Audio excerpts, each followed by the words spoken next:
Hola a todos. Para quienes están en el mundo de la sostenibilidad, saben que un informe de gases de efecto invernadero, o GEI, tiene que ser, impecable. La pregunta es, ¿cómo se arma algo que sea de verdad robusto y creíble? Justo eso vamos a desglosar hoy, usando como guía la norma internacional ISO 14064-1. Piénsenlo como una clase intensiva para dominar esta herramienta que es, sin duda, clave. Y esta es, digamos, la pregunta del millón que vamos a responder.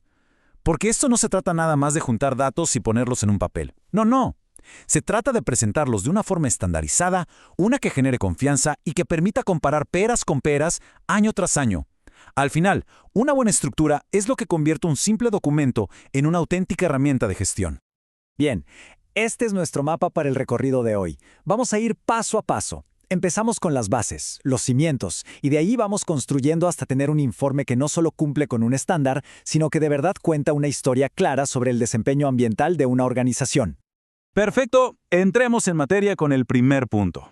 A ver, como en cualquier proyecto serio, un informe de GEI necesita una base sólida, ¿cierto?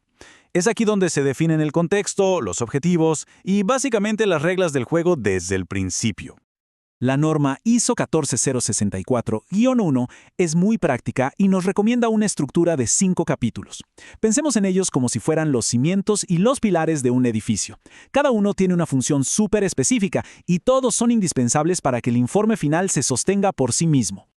El primer capítulo es como la carta de presentación del informe. Aquí se deja clarísimo quién está informando, para qué y para quién se hizo y qué periodo de tiempo cubre. Y ojo, un punto importantísimo aquí es declarar si el informe ha sido o no verificado por un tercero independiente. Poner todas estas cartas sobre la mesa desde el inicio construye una base de transparencia inmediata.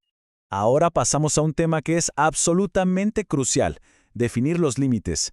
Esto, en palabras sencillas, es trazar la cancha, decidir qué vamos a medir y qué se va a quedar fuera. Porque seamos honestos, sin límites claros, los datos no tendrían ningún sentido.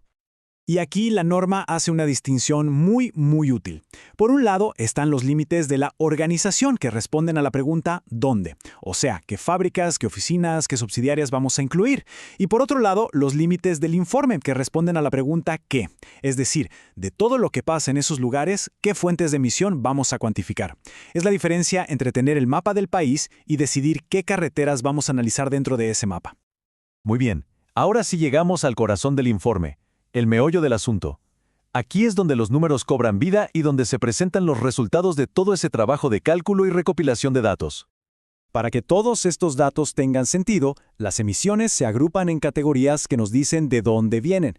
Las más conocidas, seguro las han escuchado, son la categoría 1, que son las emisiones directas que la misma organización genera, como el combustible de sus vehículos, y la categoría 2, que son las emisiones indirectas que vienen de la electricidad que compra y consume. Y así es como se ve todo esto en la práctica. Miren esta tabla. Muestra de forma consolidada las emisiones por cada categoría. La unidad es clave. Son toneladas de CO2 equivalente, o TCO2e, que es la forma de estandarizar el impacto de diferentes gases en uno solo. Y fíjense bien, también se reportan las remociones, por ejemplo de un proyecto de reforestación, que se restan del total. El objetivo, siempre, es la máxima claridad. Ahora, vean la magia de la visualización. Miren lo que pasa cuando transformamos esa tabla en este gráfico. ¡Wow! De repente, la historia es súper evidente. Con un solo vistazo, se ve que la energía, la categoría 2, y el transporte, la 3, suman el 70% del impacto. Esto ya no es solo un dato, es inteligencia estratégica pura. Nos dice exactamente dónde hay que enfocar los esfuerzos de reducción para lograr el mayor impacto posible. Pero, momento. Los números finales son solo la mitad de la historia. Para que un informe sea realmente creíble, es fundamental explicar cómo se llegó a ellos. Por eso, la norma exige que se describan las metodologías de cálculo, los factores de emisión utilizados y, súper importante, que se analice la incertidumbre de los datos. Esto no es burocracia, es la prueba de rigor y honestidad que genera confianza. Bien, ya tenemos el diagnóstico, la foto de las emisiones. La pregunta lógica ahora es, ¿y qué se va a hacer al respecto? Esta sección del informe mira hacia el futuro y demuestra el compromiso de la organización con la mejora continua.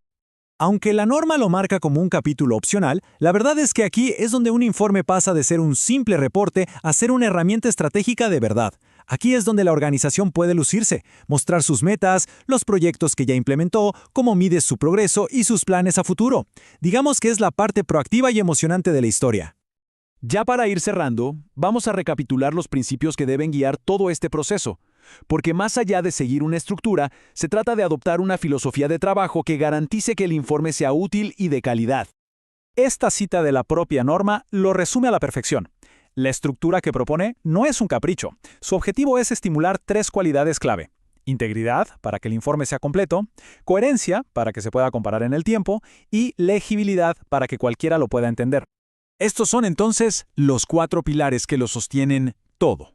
Un informe debe ser íntegro, coherente y legible, como ya vimos.